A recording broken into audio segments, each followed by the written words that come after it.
At 23 years old, Dalton Knecht is one of, if not the oldest player entering the NBA through this year's draft. However, that does not mean that the JUCO and Tennessee product is not worth a draft selection. As we'll discuss, Knecht has displayed enough to warrant a high selection in this year's draft and is locked in as a lottery pick, in my opinion, and in the consensus mock drafts around the community. I call him the safest bet in the draft in the title of this video. For that reason, is I think he maybe has the lowest bust probability of anyone entering the league this year. I really hope this statement doesn't come back to haunt me later, but I don't think it will. As a 6'6" wing with a 6'9" wingspan and a 39-inch vertical, Dalton Knecht has the physical profile of a durable NBA wing, and it's hard for me to envision a world where 5 years down the line he isn't at least in an NBA rotation, if not a starter for a playoff and championship contender. In his lone season of playing high major basketball in the SEC, Knecht flew up mock drafts while posting averages of 22 points, 5 rebounds, 2 assists, 0.7 steals, and 0.6 blocks per game on 46-40-78 efficiency. Not only that, but the NCAA recognized him as a consensus All-American and the SEC Player of the Year as well, so he's definitely nothing to sneeze at. And in this season, Knecht made millions of dollars, proving that he has the ability to be an impact player in the NBA and will not fail at the next level. So Dalton Knecht already possesses the most important skill for the current game of basketball, and as an upper echelon player regarding said skill, I think it's even more impressive considering his draft profile. So as a lights out shooter, the film will show that his 40% from deep is even more impressive on video as well than on paper, because Tennessee required him to take a high volume of difficult shots last season, and Knecht only rose to the occasion even further as the season went on. Knecht has amazing shot mechanics, and teams won't need to waste their time trying to develop his shot in the league. It's something he already is coming in with and will be one of the best at. He's good enough to be in the three-point contest right away in my opinion, based off what I've seen and what I've read.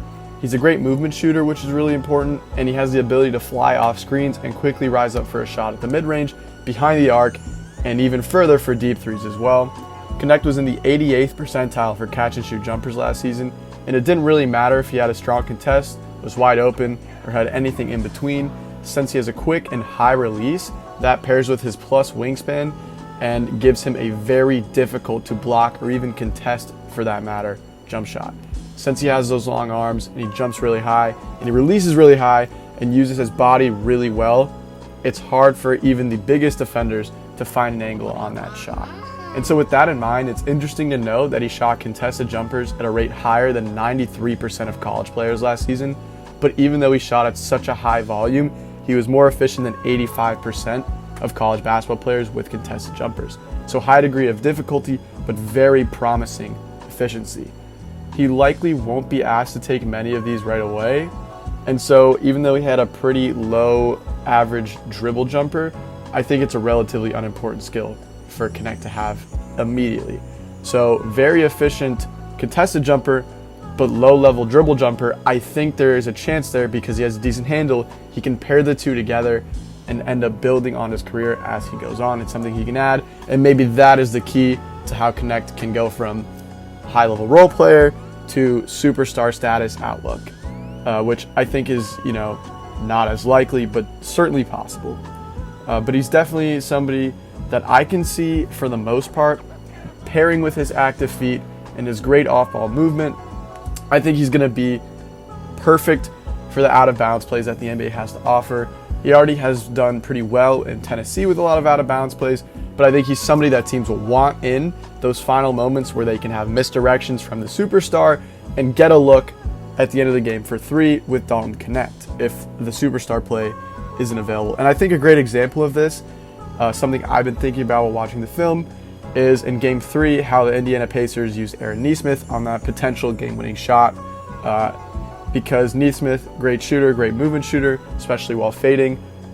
I think that's something Knecht can easily transition into doing in the NBA, potentially right away. And so since he's not elite as a ball handler, but still, competent, I would say,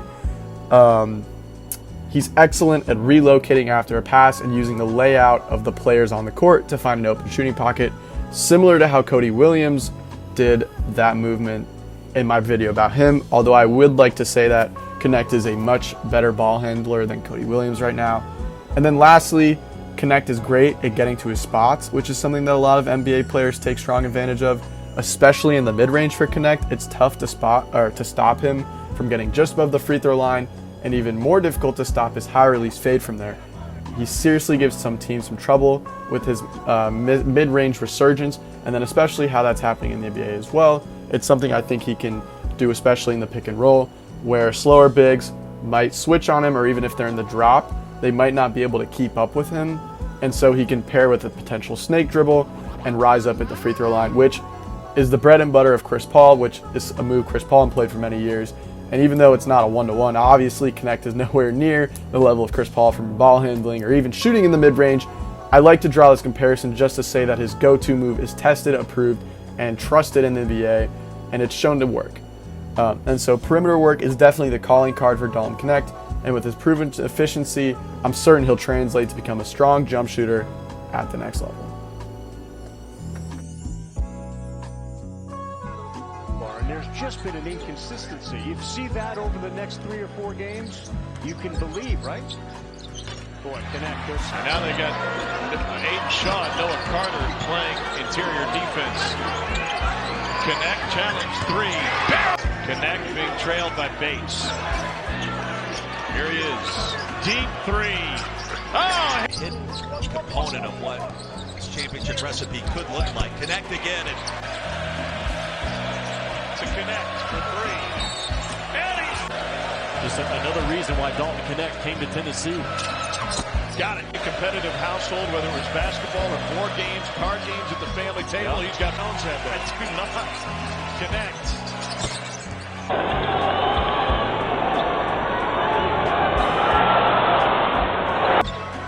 Running off the screen, the Iverson cut. Gets a look for 3. Got it! 28 for 5-point deficit for Tennessee.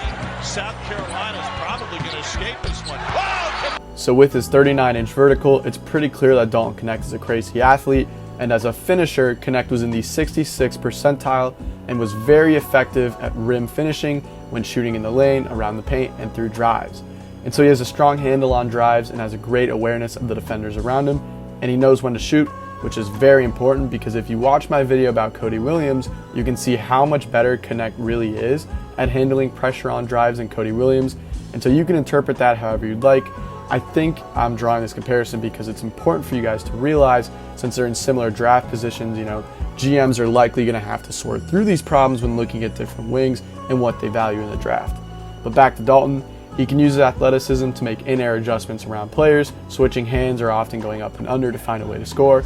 And not only that, but Knecht is a major threat for both the lob and the posterizer, and so he presents a double-edged sword for teams in transition, one that can be very effective. So opposing players when guarding Knecht on the break are going to have to worry about whether he'll spot up, whether he'll rim run, and since he's great at cutting as well and was in the 88th percentile on cut plays, he provides a real offensive issue for defenders to sort out. And as an on-ball driver, he has great pace and efficient moves that lead to a great look. And he's also in the 93rd percentile for post-ups and has a nice bag of floaters and hooks. But honestly, I doubt we will see any type of post-ups for Knecht at a high volume at the next level. Even though he's very efficient at it, NBA defenses will likely pick that apart more than colleges did. And so I think for Knecht, using his efficacy at catching lobs, an action I can see him being heavily involved in at the next level is slipping into a lob, and since he's such a great cutter, maybe even just simply a bounce pass at the perfect time as a counter to what I think will be a big action for Knecht, which is setting a pick and then fading out for a 3. And so while this isn't his premier skill, I think his strong finishing ability provides yet another great asset for Dalton Knecht that can have teams fall in love with him in this draft. Gambles pay off, sometimes they don't. Knecht with a 37-point night, and making 30. Gap defense that is so heavy on Tremont Mark. Oh! Out a couple of times. Knecht, those long strides, feints, 14 on the shot clock, alley-oop to Knecht. Oh! Tennessee just continues to get these second chance opportunities, and the ball finds Knecht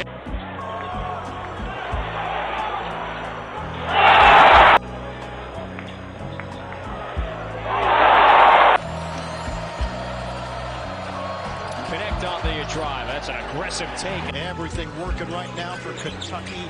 They're on a 9-0 run. They lead 51-39. Knecht trying to get involved. Fend off, and he put a high. Trying to finish the half with 1:39 to play and stay out of trouble. Knecht on Cooper. Knecht back into the game with the ball. Got a height advantage here. And he's got a great fadeaway instead of jump hook off. So to be completely honest, I'm a little confused about Dalton Knecht when it comes to his defense. I've spent some time thinking about the combination of the film and the stats, but I've come to the conclusion that Dalton Knecht will probably be a below average defender at the next level to start out, but I think he definitely has the chops to be on the slightly above average side. But by no means do I think it's likely he'll become an all-defensive team guy or even be known as being a stopper by any means. And so with that in mind, I mean, we got to talk about the stats here. Per synergy, Dalton Knecht is in the 96th percentile for defensive efficiency, which is absolutely crazy. Last season, opponents shot an insane 29% from the field when primarily defended by Dalton Knecht, but this has to be misleading. On the positive side though, Knecht does a decent job contesting in the paint and around the perimeter. He doesn't gamble a lot and he's really disciplined, and he's very effortful as well. He has the height and strength to hold his own if he's in an unfavorable switch, which gives his teammates enough time to safely slide over and help. He's in the 92nd percentile for post-up defense as well, and in the 94th percentile as a rim defender. It's hard to believe that opponents shot 30% at the rim with Dalton Knecht guarding them last season, but that is until you look at the film. And so as you can see, the Tennessee defense as a whole collapses whenever Knecht is guarding in the paint, so that's more of a scheme thing. And so now, like I said, Knecht does give a good contest and does provide a lot of effort, but he does get help here from multiple players almost every time, and for some reason the driver still decides to shoot. He still does have a strong moments though on the defensive end, and he's definitely competent. I'm not saying, these stats are completely false. He's definitely a competent defender, but not to the degree that these stats are telling the story. Knecht is definitely a high-level team defender, though he isn't much of an active rebounder, and along the perimeter, his greatest strength is his discipline. He doesn't make any extravagant plays, but I will say he definitely knows his role. He doesn't bite for much, and he does a solid job of staying with the guy off the dribble. He's solid at maneuvering around screens, but I can see this being a major red flag for him at the next level. Like I said, he does give a good contest, and he's also aware enough to rotate properly back to his man while helping. And this might not seem important, but if you watch my videos on Cody Williams and Zachary Reiseshaer, this quality is definitely a breath of fresh air when you compare it to their off-ball awareness as well as their positioning. This also could be slightly due to age and experience, since Knecht is a whole 5 years older than them and a 5 years college player after all, but it's still a nice attribute to have. So despite the stats, I still think Knecht will be solid in the NBA on the defensive end. Definitely not a major liability, but not really quite good enough to warrant being a top assignment guy or anywhere near that for that matter. So Dalton Knecht projects on average to be the type of guy that every NBA team values in this day and age. There aren't many high-level movement shooters in the league as well, so teams pay a premium for this archetype. Knecht's tough shot-making ability will keep him as a valuable player for years to come in the NBA, and his defense and potentially off-the-dribble work is likely the difference between a major payday and just a regular payday come time for the second contract. Comparing him to various well-shooting wings in the Clips, these are all guys that playoff contenders absolutely die for in the role player market. And in this league, Knecht will provide teams the floor spacing that he will create with his gravity as a shooter. And this type of player fits perfectly with playoff teams, especially because of the two-sided spacing that him and a pairing with a superstar could provide. The reasons why guys like Kentavious Caldwell-Pope, Max Strus, Duncan Robinson, etc. are so valued is because defenders can't really cheat off of them to go double a superstar. So with that in mind, defenses in the playoffs and in the regular season as well have to pick their poison on what they're willing to give up. Because a high-level movement shooter creates so much gravity and spacing, superstars get the ability to go one-on-one unless they see a double and bang, the shooter's open. So for Knecht, I'm interested to see how he might transition into playing off the ball, because he definitely won't get the high-volume shot-creating reps he got with Tennessee last season. I can see teams setting flares, pins, and especially elevator screens mainly to get him open, and I personally believe that he will be up to the task.